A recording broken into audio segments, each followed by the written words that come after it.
Conservative Ben Shapiro actually said something I agree with, and it has to do with the economy. But before we get to that, I think it's important to break down the context in this story and understand what's currently happening in the US economy and in the markets. So if you are in any way invested in the markets, you'll probably notice that there's some volatility happening. The markets are down. And what's causing that? Well, it has a lot to do with the Federal Reserve and a recent announcement by Jerome Powell. It has a lot to do with the interest rates associated with loans. So let me give you those details. The Federal Reserve has kept interest rates on borrowing pretty low for a very long time. Part of the reason why they've done this is to stimulate the economy, especially during the pandemic. The thinking was, well, let's make lending cheaper. It'll provide more liquidity to private equity firms and to big banks. And the thinking was that that money would kind of trickle down to the ordinary American. Now, of course, it didn't trickle down. I've talked about this a million times before. And what it really led to was inflation for various assets, whether we're talking about the value of shares in the stock market, or more importantly, if you ask me, what we've seen in the housing market. Private equity firms have decided to take advantage of that cheap money. They borrow, and what do they do with the money? They just invest in real estate. They literally buy up entire neighborhoods and turn those single family homes into rentals, just so they can become the latest slumlords. We've gotten into that story many times before. Now, Jerome Powell, head of the Federal Reserve, signaled that he and his colleagues are likely to begin raising rates in March. Raising interest rates would not solve the supply chain woes, which also are leading to inflation, but is intended to tamp down consumer demand. So the thinking is, if you limit the money available by increasing the interest rates associated with borrowing that money, well, it'll help lower what we're seeing in terms of inflation. The Fed is expected to gradually begin shrinking its portfolio of government debt and mortgage-backed securities later this year as well.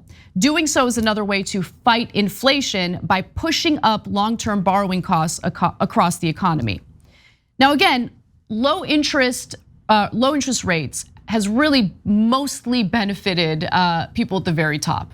Like, of course, banks and private equity firms are gonna take that money and find a way to invest it in order to get the highest possible return on that investment.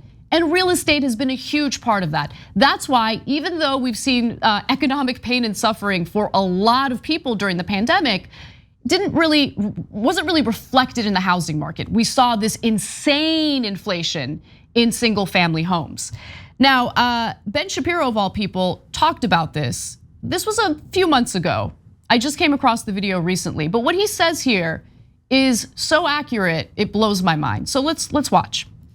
You're seeing people get ticked off at corporations for doing what exactly it is that they do, which is they see a cheap debt instrument available to them, and they immediately start taking out loans and then buying up hard assets. Now, there are people get angry at the corporations for this. You're getting angry at the wrong people. I may not like it either, but the point is that unless you stop the Federal Reserve from pumping money into the system, corporations are going to take cheap loans, and then they're going to use those loans to arbitrage. They're going to take the loans at 0%, and then they're either gonna lend it out at 3%, or they're gonna go buy hard assets they think are going to appreciate at 3% or more over the course of the next 50 years. He's right about that. Now, he made that argument with, there was a preface there that I didn't include in the video. He said, you shouldn't be mad at Blackrock. And his argument is, and he said it in the video, you shouldn't be mad at corporations for doing what corporations do. I actually really appreciated that admission from Ben Shapiro, because that admission makes it abundantly clear that corporations have one thing and one thing only in mind: maximize profits. So in this case, they took the cheap money from the Fed and they invested it in a way that would have the highest returns. Buy up single family homes, turn them into rentals, and ensure that the insanely limited inventory for housing in this country is limited further by this behavior. But as Ben Shapiro says, corporations are gonna do what corporations do. That's how the system works, right? And again, I appreciate that admission. But the second part of that, which is also accurate, is that the Federal Reserve just kept pumping money into the economy, and corporations did with it what they're gonna do, invest in these hard assets like real estate, and that drives up the price. So now with the Federal Reserve announcing that they are going to slowly but surely increase the interest rate associated with borrowing, the markets have noticeably shown some changes. So let's take a quick look at the S&P 500.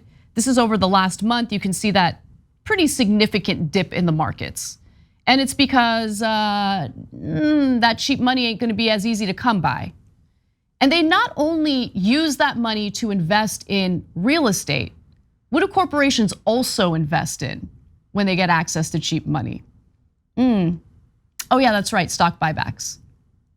So the market is reflecting the fact that, oh damn, looks like corporations aren't gonna be able to do the corporate stock buybacks, especially to the extent that they've been doing it during the pandemic. So let's take a look at some of these graphics. So at nearly 850 billion, total buyback volume for 2021 would exceed the record $806 billion seen in 2018. So we've talked about corporate stock buybacks before, but let me just remind you all what that is. It's when companies, executives for any given corporation decide to take money and buy shares of their own stock to artificially inflate the value of the stock. Now, when we think about how the economy works, oftentimes we think about it in the form of supply and demand, right? There are consumers like a product, they buy the product, that makes the company successful. You see the share values increase as a result of that consumer activity. But what the Federal Reserve has done is essentially allowed these corporations to cut the consumers out of the equation. Who cares about the consumers? We can just take the cheap money from the Federal Reserve and pump up the value of our stocks. And that's what they're doing, pump up the volume. That's what they're doing all the time. It was certainly happening prior to the pandemic, but it accelerated during the pandemic thanks to the Federal Reserve under the leadership of Jerome Powell, who has been reappointed by Joe Biden. Remember, Jerome Powell was the Fed chair under the Trump administration. But as we know, Biden seems to really favor a lot of the behavior of the Trump administration. He's continuing on with the same immigration policy, refusing to accept asylum seekers at the border, noting that the pandemic is the reason why. And he's bringing in the same goons who made awful decisions at the Federal Reserve. So let's take a look at the S&P 500 stock buybacks, okay? Just how much they have accelerated over the last 2 years. So if you look at Q1 of 2020, you have $199 billion in stock buybacks. Q2, not as much, I should say. That was when the economy certainly took a hit as a result of the pandemic. But once you get to the Q4 of 2021, $238 billion in corporate stock buybacks. The bulk of buybacks are concentrated, by the way, in a small group of companies. The top 5 accounted for almost 30% of the buybacks in the Q3. 4 of the 5 are, oh wow, technology companies. Who would have seen that coming? Apple spent $20.4 billion, for instance, on stock buybacks.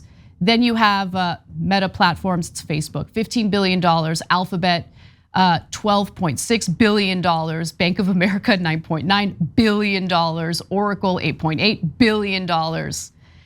And again, emboldened by cheap money. And by the way, when you take a look at what happened during the Great Depression, what was happening is people were borrowing money to invest in the stock market.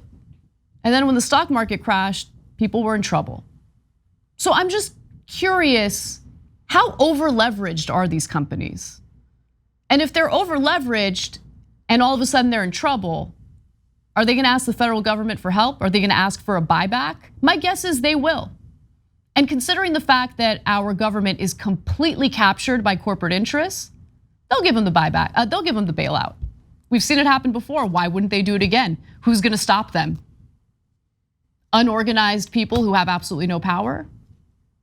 Just something to keep in mind when we're considering strategies and ways to actually hold our government accountable. We can keep electing people that we think are gonna help us out, but I'm kind of tired at this point of being disappointed. We need to have a robust, well-organized outside strategy. Thanks for watching the Young Turks. We really appreciate it. Another way to show support is through YouTube memberships. You'll get to interact with us more. There's live chat emojis, badges. You've got emojis of me, Anna, John, JR. So those are super fun. But you also get playback of our exclusive member-only shows and specials right after they air. So all of that, all you gotta do is click that join button right underneath the video. Thank you.